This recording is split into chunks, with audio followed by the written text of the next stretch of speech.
El presidente de Estados Unidos, Barack Obama, acudió este fin de semana a la cumbre del SICA que se celebró en Costa Rica. Además de Costa Rica, visitó México. Cada país llevaba su agenda. El Salvador habló de seguridad y economía, además de los programas de cooperación que tiene con Estados Unidos, como el Asocio para el Crecimiento. Queremos profundizar en la agenda de Obama en Centroamérica, ver qué significa esta visita en el contexto actual, sobre todo después de su visita a México y sus declaraciones sobre Venezuela. Declaraciones que el país sudamericano ha interpretado como un ataque a su soberanía. Hablamos de todo esto y también de algunas cuestiones de política doméstica esta mañana con el analista Roberto Cañas. Soy Saúl Hernández Alfaro, bienvenidos a Francamente.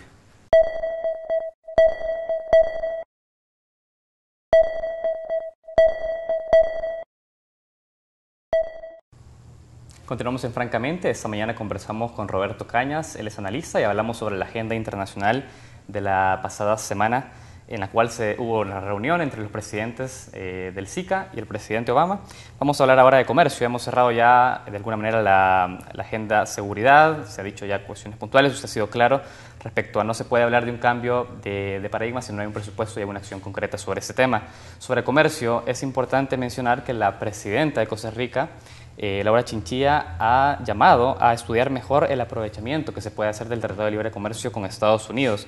Y la verdad que es importante hablar de esto porque en ese mismo set hemos tenido la oportunidad de conocer análisis de diferentes economistas que hablan de un tratado deficitario y asimétrico con El Salvador y los países de Centroamérica. Entonces, la pregunta concreta es, ¿se puede hablar de un aprovechamiento en esos términos, en ese contexto asimétrico de un tratado de libre comercio con Estados Unidos para los países de Centroamérica? Bueno, aquí hay que ver la gira de Obama de manera diferente. No es lo mismo lo que Obama hace y dice en México que lo que hace y dice en Centroamérica. Eso es número uno. En México hay un desarrollo económico importante. La economía mexicana está creciendo más del 3%. La economía norteamericana no logra despegar y tiene un crecimiento lento, 1.5%. México es uno de los principales importadores de productos norteamericanos.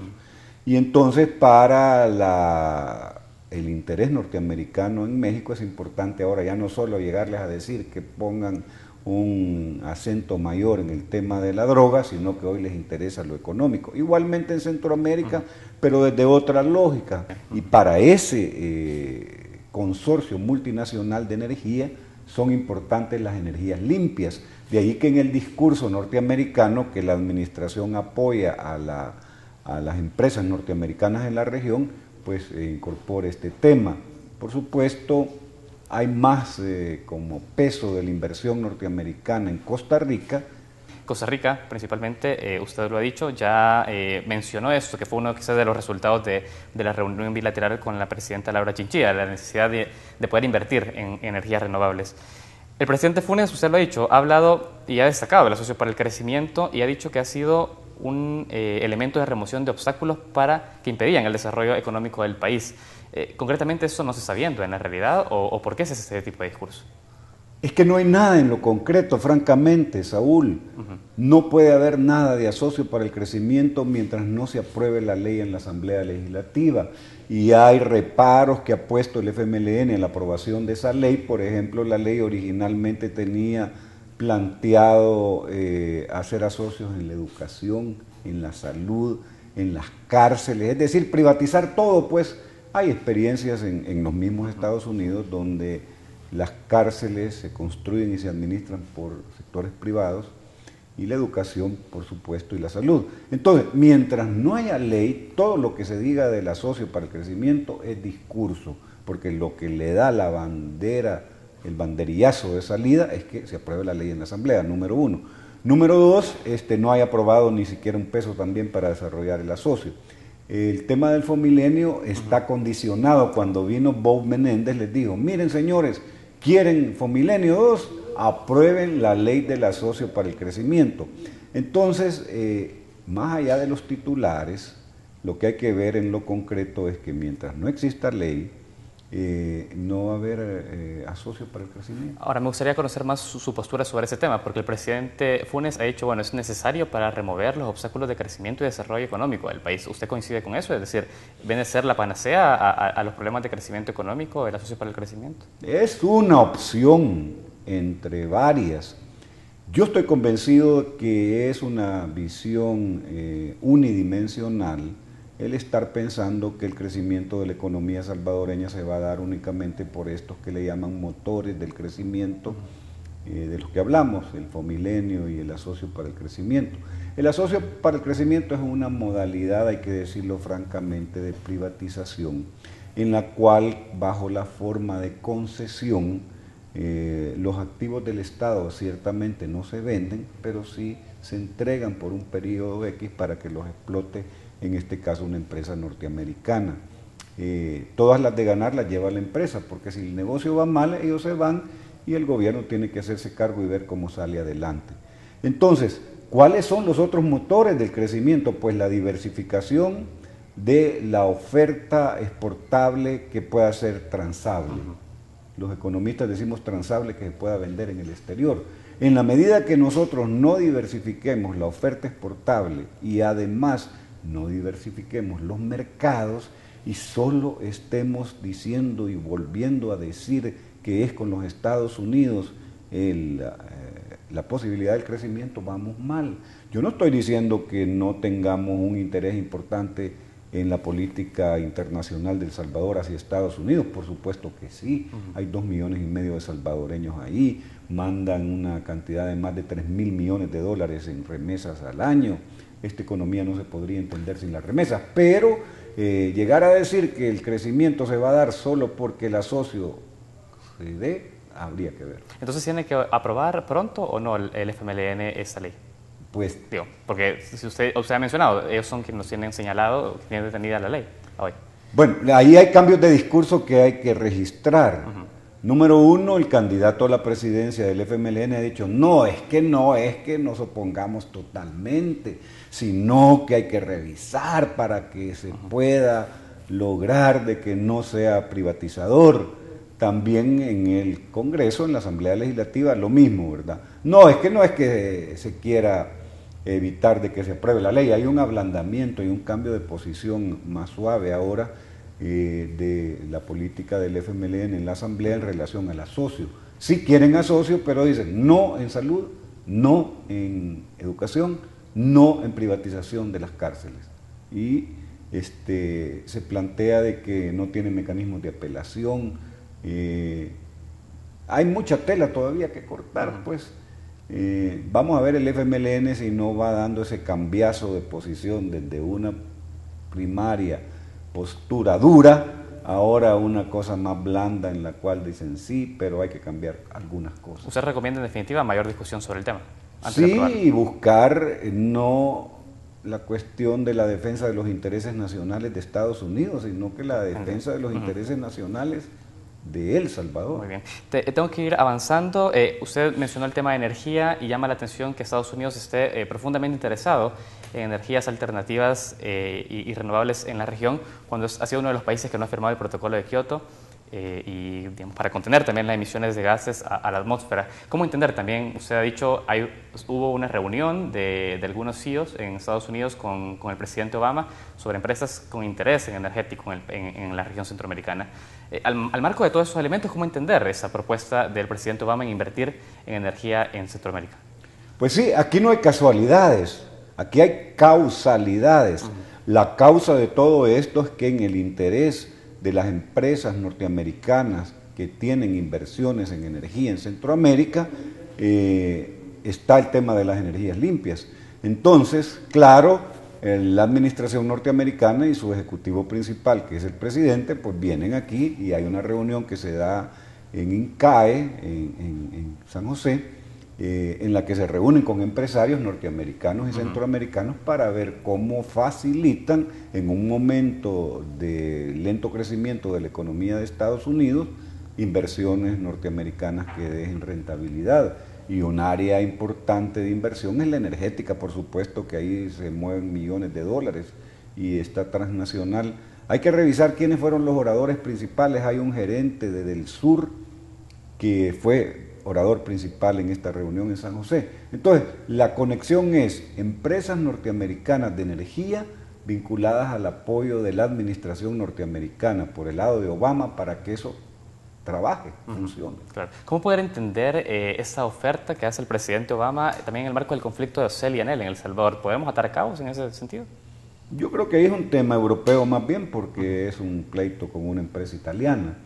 ¿No hay interés por la geotermia salvadoreña por parte de Estados Unidos? No creo que haya mucho. La verdad es que los niveles de montos que se manejan son verdaderamente pequeños para la política exterior norteamericana en términos de energía. Les interesa Venezuela, que es un principal proveedor de barriles de petróleo para la economía norteamericana. Tiene empresas venezolanas que funcionan en Estados Unidos. Centroamérica en términos energéticos muy poco relevante. Primero, no es gran productor, ni hay una gota, por lo menos en El Salvador, de petróleo. Así que lo que pueden manejar es distribución de energía hidráulica o de otro tipo, pero no es el gran tema, pues.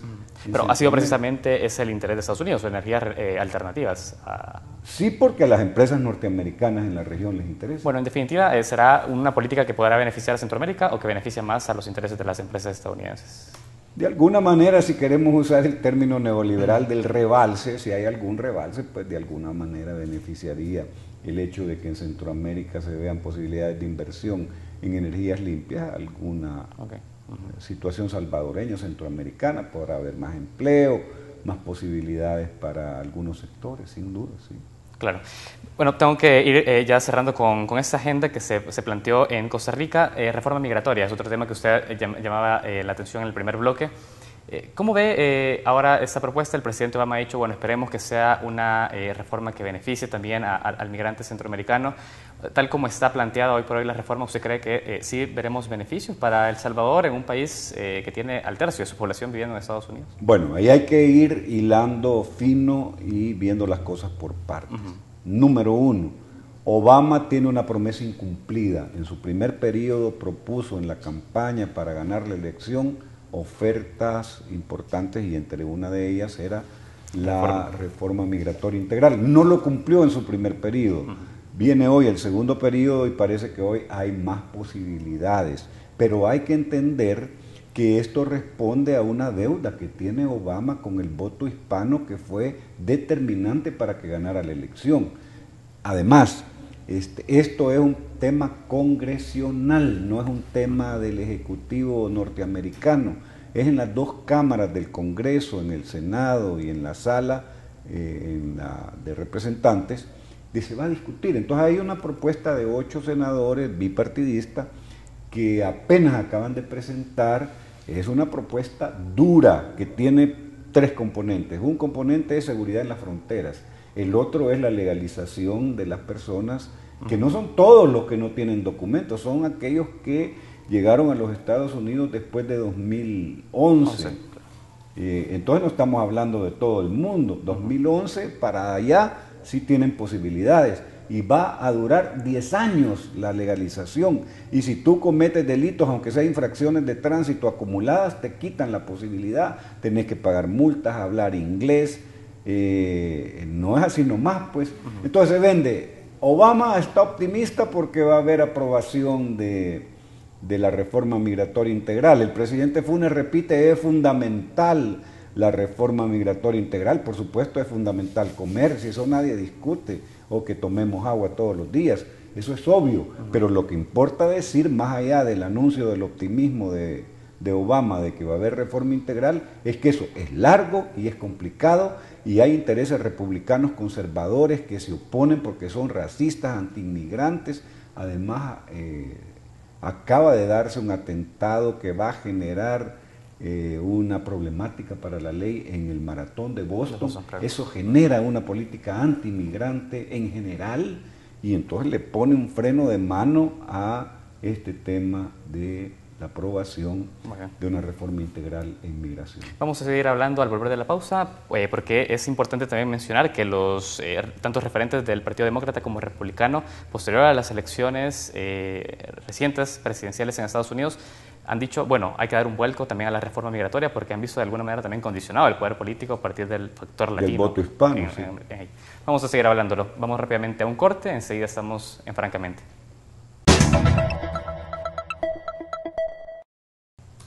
Continuamos en Francamente, estamos avanzando sobre esta entrevista.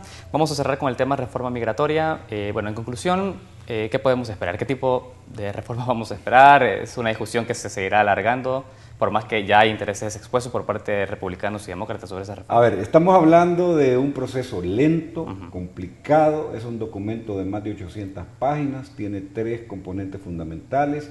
El tema de la seguridad en las fronteras, eso es la preocupación 1, la prioridad 1 es seguridad en las fronteras. Mucho énfasis, sí. Segundo tema es la legalización de los sin papeles y el tercero es el tema de atención a los trabajadores agrícolas que recogen las cosechas en Estados Unidos y a los dreamers que le llaman ellos, que son los jóvenes que son ilegales pero que están estudiando carreras universitarias en los Estados Unidos. Hay tratamientos diferenciados para los que les cortan la cosecha y para los que van a ser profesionales estudiando en las universidades gringas hay tratamientos más blandos.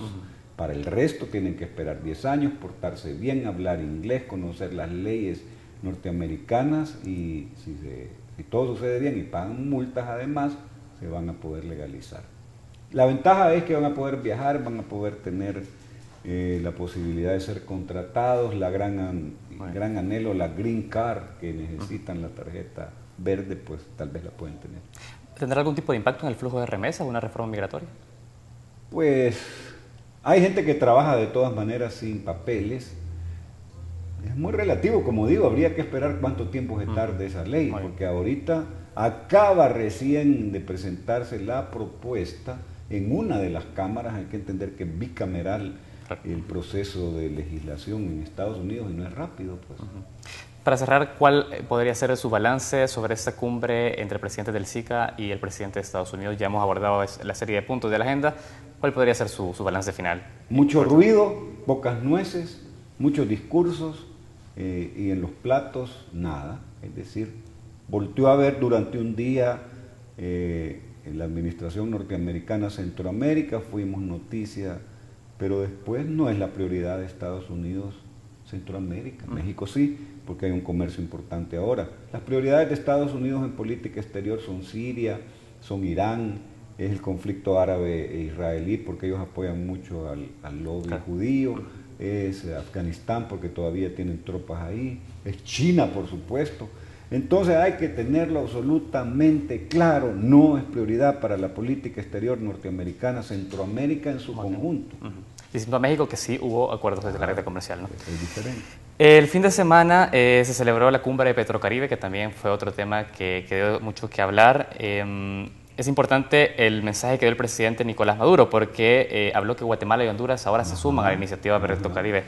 Bueno, ¿qué está esperando El Salvador? Porque eso es patético verdaderamente, porque estamos de salida con este gobierno. En el último año ha dicho que va a empezar a considerar la posibilidad de explorar que si todo va bien, en algún momento puede llegar a solicitar un carácter de observador en Petrocaribe, y cuando Honduras y Guatemala pues ya son miembros plenos, acaba de realizarse en Caracas, esta reunión de Petrocaribe, y ahí no se hacen ascos pues.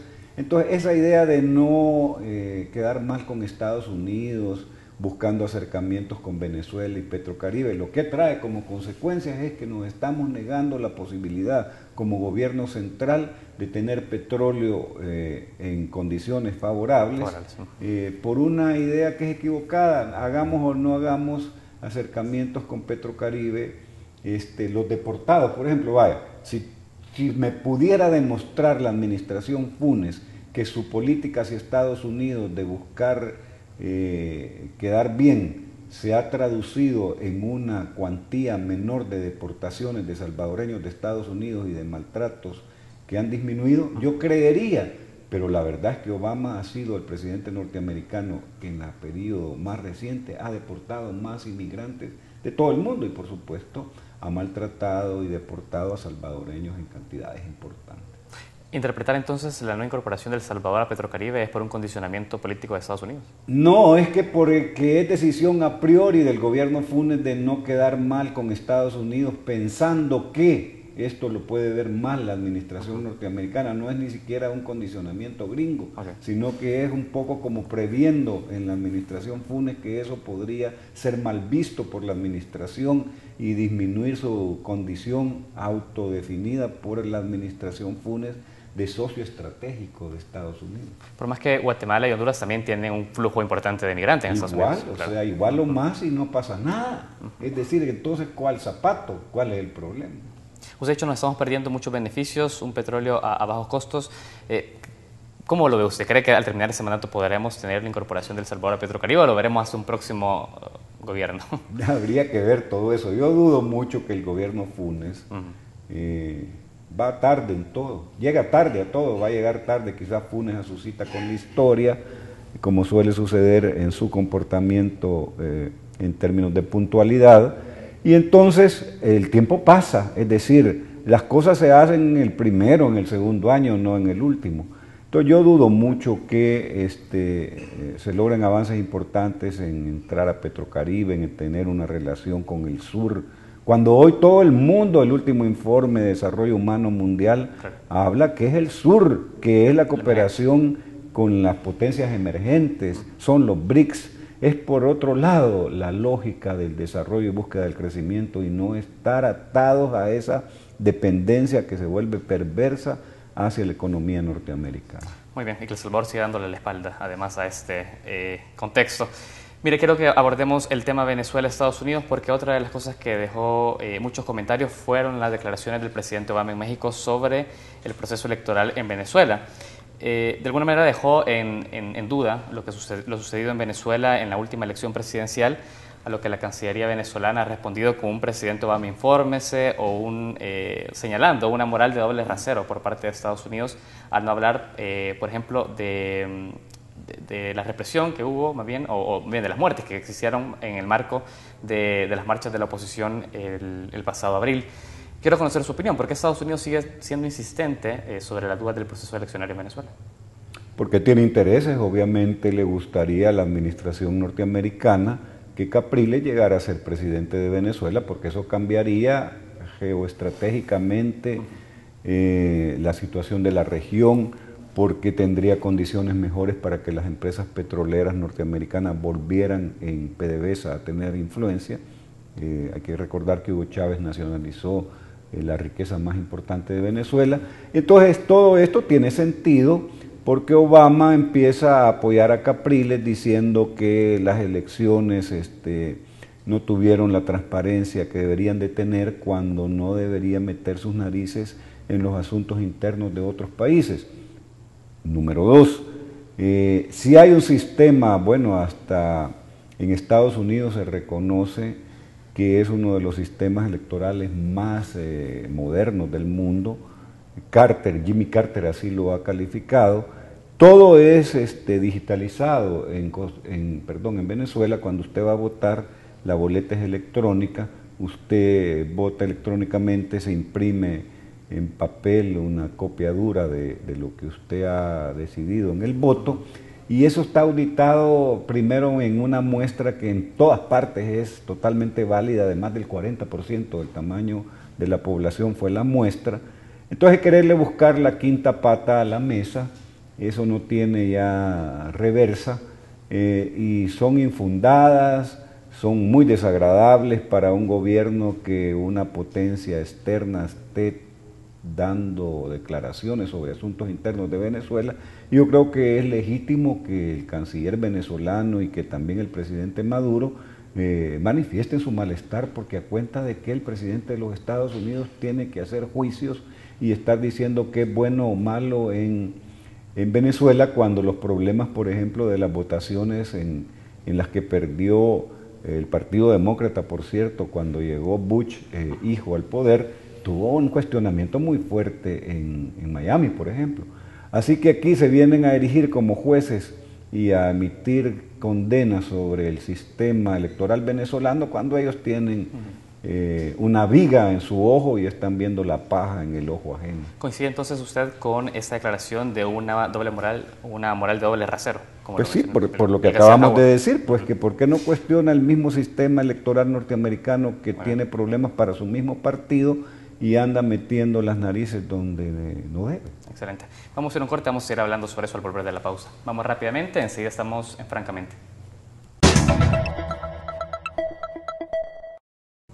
Continuamos en Francamente, estamos ya en nuestro último bloque de la entrevista. Señor Cañas, para ir entendiendo también el posicionamiento de Estados Unidos ante estas declaraciones en México, usted ha dicho, bueno, no tiene interés de Centroamérica, Estados Unidos, pero ¿no podría entenderse la visita del presidente Obama como un acto de presencia ante Venezuela o un marcar frontera frente a países como Venezuela, por ejemplo? Yo lo que he dicho es que no tiene tanto interés en Centroamérica como tiene en México, donde ahí sí los intereses económicos norteamericanos son importantes, más ahora que tiene una economía de lento crecimiento y la economía mexicana sí está creciendo fuertemente y es un importador, el importador más grande de productos norteamericanos en el mundo. Entonces es diferente el trato.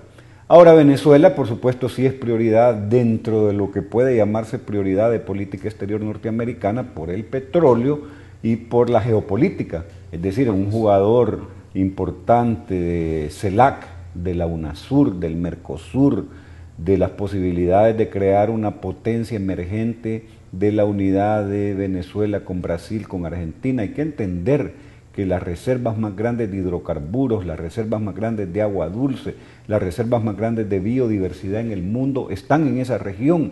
Entonces, por supuesto, romper el bloque Venezuela, Brasil, Argentina, Uruguay es fundamental para la política norteamericana en la región, pues eso debilita procesos en los cuales, por ejemplo, la OEA tiende a desaparecer y se crea un foro como es la Comunidad de Estados Latinoamericanos y Caribeños sin Canadá y sin Estados Unidos. Entonces, por eso es que mete sus narices en el tema venezolano Obama, porque quiere debilitar la posición de Venezuela en el concierto de la geopolítica que se está construyendo en el sur. En la medida de debilitar ese bloque que usted ha mencionado, seguiremos viendo entonces una relación con mucha fricción entre Venezuela y Estados Unidos, a pesar de que, bueno, se había dicho que Maduro es una persona que podría tener mayor consenso que Chávez con una política norteamericana. Sí, ahí hay una cuestión de lo público y lo privado. En lo privado va a seguir comprándole Estados Unidos petróleo a Venezuela y eso marcha business as usual, o sea, marcha como de costumbre, ningún problema, nadie ha dicho que va a buscar Estados Unidos como medida de presión para hacer que las cosas sucedan en Venezuela, que no le va a comprar petróleo, eso es, nadie dice de una semejante cosa. Entonces, el discurso público político es, sí, condenamos no sé qué, pero en el discurso privado y en los negocios siguen lo mismo, como de costumbre. Entonces, yo no vería más allá de que la fricción sea... Buenas sorpresas, seguirá siendo... Va camino a consolidarse el proceso venezolano, más aún con este ruido y distorsión, seguramente vamos a tener más de Capriles con ojos desorbitados gritando en la televisión, pero creo que eso tiende a disiparse y la idea que yo tengo muy claramente establecida es que se va a ir consolidando de nuevo el gobierno de Maduro, claro, con las dificultades que tiene, que hay un vacío importante que dejó Chávez en la política venezolana y latinoamericana. Perfecto. Hemos cerrado ya con los temas de agenda internacional. Yo quiero conocer también su opinión sobre nuestra política doméstica. A finales de la semana pasada, el presidente Funes se reunió con los candidatos a la presidencia, con los 4 candidatos a la presidencia. Y quiero conocer de su parte cuál cree que podría ser los beneficios de un diálogo de este tipo, aun cuando el presidente Funes dijo esta reunión no tiene por fin establecer ningún tipo de acuerdo, sino simplemente informar sobre las políticas que realizó este gobierno. Mire, para mí ha sido verdaderamente desconcertante esta convocatoria del presidente a los candidatos. Es inédito además en el mundo, es premio Guinness porque es un primer presidente que convoca a todos los candidatos de una campaña electoral adelantada, en la cual no es la lógica que funciona cuando se hacen este tipo de reuniones. Lo lógico, lo normalito es que cuando un presidente saliente se da cuenta quién es el candidato ganador en la elección, inicia un proceso de transición y los equipos del candidato que ganó la elección se reúnen con el equipo del gobierno saliente y se inicia la transición. Entonces no se entiende esto porque reunirse con los 4 candidatos que ni siquiera están inscritos en el Tribunal Supremo Electoral, sobre pretexto de darles información. Si aquí todos sabemos que hay un problema de delincuencia muy grave, sabemos que la economía no crece, sabemos que hay un problema de caja en el gobierno, que no se puede financiar ni siquiera el gasto corriente, sabemos que hay una política exterior que está atada, no sé qué, tal vez un nivel de precisión y actualización más completo, pero yo verdaderamente, y además lo peor está por venir porque han anunciado que van a haber 2 más reuniones todavía. Agotaron hoy el tema de la seguridad, explicaron la tregua, dijeron que era maravillosa, que se han disminuido, lo único que pueden declarar que se han disminuido los homicidios, y van por más porque se ha amenazado con que van a darse por lo menos 2 reuniones más de los candidatos y sus equipos con el presidente. ¿A dónde va eso? ¿Qué resultado va a tener? Él mismo dice que eso no tiene ni acuerdos, ni otra vez vamos a lo mismo. Puro bla, bla, bla, bla. Ahora, por más que él diga que no tiene por fin establecer acuerdos, no podría pensarse que es una intención del presidente Funes el hecho de establecer una política de continuidad, de, no sé si llamarle política de Estado porque es una cuestión bastante osada, pero pensar en términos como la tregua, los proyectos que pueden derivarse del FOMIRENIO y del Asocio para el Crecimiento para garantizar continuidad de esos proyectos.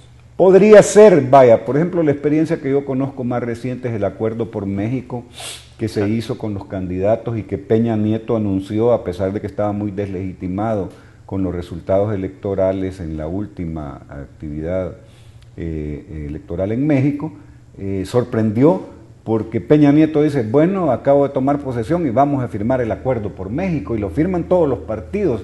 Esas cosas no se cocinan al vapor. Eso no es de meterlo en un horno de microondas 1 minuto, eso se viene cocinando lentamente. Ahora, lo que sucede es que el discurso ahora es, yo quiero informarles a los candidatos cómo está la cuestión para que lo incorporen a sus planes de trabajo, y los voy a informar y aquí no hay acuerdo. Vamos a ver, porque una cosa es lo aparencial, ese es el discurso de lo aparente, lo real podría ser que se esté cocinando un acuerdo que le dé continuidad a proyectos y que lo que él ande buscando, que quien gane, que a saber quién va a ser, pues se comprometa con proyectos que la administración Funes está haciendo. Mira, estamos a 8 meses de la elección presidencial y yo quiero conocer su opinión sobre los candidatos que tenemos y las cartas que se tienen sobre la mesa la población salvadoreña. Tenemos por un lado un candidato por unidad que habla de un Estado laico, habla de una libertad de culto y paralelamente dice, bueno, se leerán las Biblias en las escuelas, gobernaré con la Constitución y la Biblia en la mano. Por otro lado se escucha a un Orban Quijano haciendo un pacto de compromiso por la transparencia. Por otro lado se escucha a un Sánchez Serén que tiene una posición ambigua entre un asocio público-privado. Entonces, ese es el marco de las cosas que tenemos en el país. ¿Cómo ve usted? ¿Cómo analiza el comportamiento y el discurso de los candidatos? Bueno, los candidatos son vendedores de ilusiones. Ellos andan buscando la disposición de la gente para votar por ellos. Entonces, ¿qué es lo que pasa? Están dispuestos a decir lo que tengan que decir si eso creen que les va a aumentar su caudal electoral. Falta demasiado tiempo todavía, y aquí hay 2 planos que se mueven paralelamente y son disfuncionales. El plano de la realidad concreta del día a día de la gente de hoy, mayo 2013, que tiene problemas de inseguridad, la gente anda con miedo, no tiene empleo, todo está caro. Esa es la realidad concreta. La realidad virtual es la que los vendedores de ilusiones están ofreciendo. Voten por mí, si yo gano en febrero de 2014, entonces cuando gane y tome posesión en junio de 2014, entonces todo va a cambiar. Claro. Esa es una historia que está fuera de la realidad. Tremendo reto tienen los salvadoreños entonces para poder hacer esta elección próxima, ¿no? Número 1, faltan demasiado tiempo, hay 30% de indecisos que no se sabe por dónde van a orientar su voto, y van a pasar muchas cosas todavía. Yo diría que podríamos estar hablando de quién tiene más posibilidades de ganar 1 mes antes, 2 meses antes, porque aquí en El Salvador hay gente que 1 semana antes, 1 día antes o en el momento que esté en la urna sabe por quién va a votar. Entonces es por gusto estar comiendo ansiedades, estar vendiendo falsas apariencias de quién va adelante, de quién va atrás. Las cosas que se pueden decir con claridad ahora es, 1, que va a haber segunda vuelta. Eso sí, creo yo que cualquiera lo puede decir con un nivel de seguridad bastante grande. ¿No se atreve a decir quién es? No, yo no me atrevería. Yo no. Aquel que lo haga está haciendo teoría de los escenarios, política ficción, cosa que no es real. Lo que me atrevería yo a juzgar es, ¿habrá segunda vuelta? Segundo, los indecisos son los que van a determinar quién va a ganar. Tercero, esta campaña electoral se va a definir casa por casa en lo territorial. Y cuarto, hasta que estemos una semana antes, vamos a saber a ciencia cierta quién va a ganar. Todas las encuestas se han equivocado en Venezuela, en la elección esta última. 3 campañas electorales en México se equivocaron todas las encuestas. Entonces no se pueden hacer cuentas alegres a partir de resultados de encuestas, que unas además se sabe quién las paga, y entonces se quedan con los titulares diciendo que hoy va uno arriba, el sube y baja. Además, la otra cosa que es importante, llegaron a su techo de intención de voto los candidatos, no pasan del 30%. Ahora la disputa es el voto flotante, voto indeciso, ¿no? El voto indeciso, ahí está el detalle. Sí, y la campaña casa por casa en lo territorial, para ganar ese voto indeciso. Pero bajo esa lógica, entonces, ¿no estaría en desventaja el candidato por unidad, dado, digamos, las estructuras territoriales de partidos como Arena y el FMLN, que ya están muy instaladas? Claro. Las maquinarias electorales territoriales pesan en una campaña electoral como la salvadoreña. Pesa el dinero, pesa lo mediático. Claro. Y por eso Saca está apostándole a que puede lograr que se haga una reforma y que se vote en la papeleta por foto, porque eso le beneficia a Saca. Saca, la verdad es que gana de todas maneras. Imagínense que Saca no llega a la segunda vuelta, él puede ser el fiel de la balanza que incline la votación de los que lo apoyaron por uno u otro partido. Entonces va a ser el más buscado, porque como se va a ganar de una manera u otra cosa que puede afirmar a ciencia cierta, que el gane va a ser muy apretado, eso también muy claramente hay que decirlo. Pero más allá, venir a decir que quién va a ir en segunda vuelta, si va fulano o fulano, y quién va a ganar, eso está fuera de la realidad, no es serio. Muy bien. Ha sido un gusto, un placer tenerlo en este espacio y lo seguimos esperando para que nos siga brindando sus análisis en esos temas, política internacional y también política doméstica. Claro, que vamos a hablar francamente, eso que quede claro. Perfecto. Les agradecemos a ustedes también que nos acompañaron en este inicio de semana. Nos seguimos viendo el día de mañana por acá en TVX y les invitamos a que sigan en la programación de este canal. Muchas gracias.